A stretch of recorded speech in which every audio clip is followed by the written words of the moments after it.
ನಿನ್ನ ಮಗಳ ಹತ್ರ ಏನೈತಿ ಏನೈತಿ ಅಂತಾತೇನೈತಿ ಹಗಲು ರಾತ್ರಿ ನನ್ನ ಮನಸ್ಸ ಜಗ್ಗತೈತಿ ಜಗ್ಗತೈತಿ ಜಗ್ಗತೈತಿ ಮಾವ ನಿನ್ನ ಮಗಳ ಹತ್ರ ಏನೈತಿ ಏನೈತಿ ಅಂತಾತೇನೈತಿ ಹುಚ್ಚು ನಾಯಿ ಹಂಗ ಹೂಳ ಹೋಗಸೈತಿ ಹೆಚ್ಚು ಹೇಳದೇನು ತಲೆ ಕೆಡಿಸೈತಿ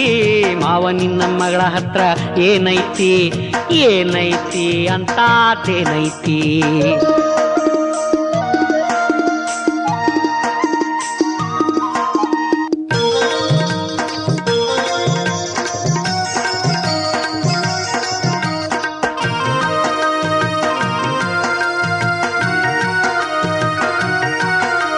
ಸೋದರಕ್ಕನ ಮಗ ಅಂತ ಸಾರಿ ಮಂದಿಗೆ ಹೇಳಿ ನಿನ್ನ ಮಗಳನ್ನ ನನಗ ಕೊಡ್ಬೇಕಂತ ಮಾತನಾಡಿದ್ದಿ ನೀನ ಕುಂತ ಹುಡುಗಿ ಕೂಡ ಸಲಿಗೆ ಕೊಡಿಸಿದ್ದಿ ಸೋದರಕ್ಕನ ಮಗ